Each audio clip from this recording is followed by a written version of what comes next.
We're going to have the next set now, where we're going to invite Mr. Hemang Parekh, Associate Partner at DSP Legal. I've already mentioned 35 years of age, but an expert in corporate laws, and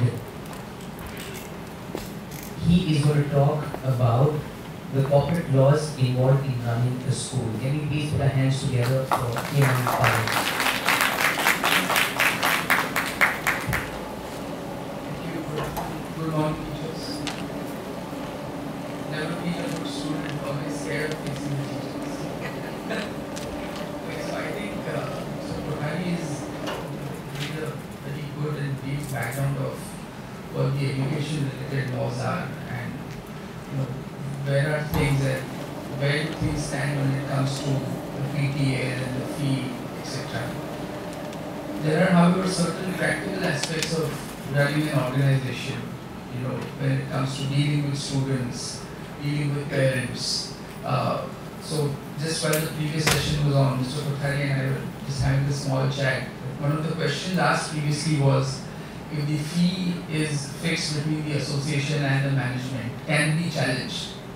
So the answer to that is, legally it doesn't stand a footing if it's been fixed. However, there is nothing stopping a parent from going to the court and filing a frivolous case. Now that's an issue which I'm sure a lot of teachers face here on a practical basis, where parents tend to threaten principals or teachers with legal actions. Whether there is a merit in the legal action or no is another thing. However, the school or the principal or the teacher still has to go through the nuisance, if I may call it, of defending such a frivolous action. And this is not unusual. It's happening not just at school levels, but across organizations, where if you removing an employee, there's a challenge made against that. So it's identical in that sense. Now, there is a broad framework, and the other important aspect was, in terms of corporal punishment, how can you handle students who are, not behaving in a particular way or spoiling the decorum of the classroom, things like those. So while there are laws which are trying to be, the government is trying to frame laws around it, there's an education policy which is trying to be put up, and the government has provided a draft of it, and stakeholders have been invited to give their comments on it. So one suggestion that it may be helpful for the schools is to actually participate in that and provide comments on the proposed education policy, where a lot of these things may get addressed, where the government is trying to get into the nitty-gritties of running the school and managing things. The other important aspect, which was a question asked by some of you, was on corporal punishment. How do you handle such situations? Let's say a student is not behaving well, and you need to do something about it, because it's not just not helping, it's actually spoiling other students, or it's creating an issue for the teacher.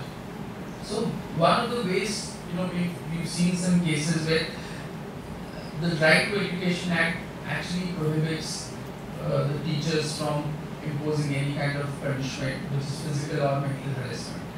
Now the word mental harassment is very wide and vague. There have been cases where the courts have tried to define what mental harassment is. It could be a positive action or a negative action. The positive action could be where you say something to the student which is embarrassing for the student in front of his classmates. Or a negative action would be if you treat the student in a way where you don't let him participate with the other students and he feels left out. So that also can be interpreted as a case of mental harassment. So how do we deal with such situations? That's the important question. Practically, the best way to deal with the situation is having a very transparent mechanism and a very well-written mechanism for dealing with students of a particular type. So if there is a student who's constantly being notorious, or who's not tending to the school norms, or is causing nuisance to the others, the way to deal with that situation would be have certain guidelines for functioning within the school and have them circulated to the parents upfront, where you can also have a small committee between the parents and the teachers who will deal with such situations. It's more of a transparent mechanism to show that the teachers have not reacted on an ad hoc basis and imposed a certain action or taken a certain action vis-a-vis a particular student, but the teachers have actually given the parents a fair opportunity of telling them what the student has been doing, how wrong that has been, and giving enough opportunity to the student to correct those actions. Despite that, the student has not corrected his ways, and therefore the parents were forced to take certain action. What is the benefit of doing something like this? The benefit maybe is, in case there is a frivolous complaint, such an action would help the school and the teachers and the stakeholders immensely to protect that we have not been prejudicial to a child.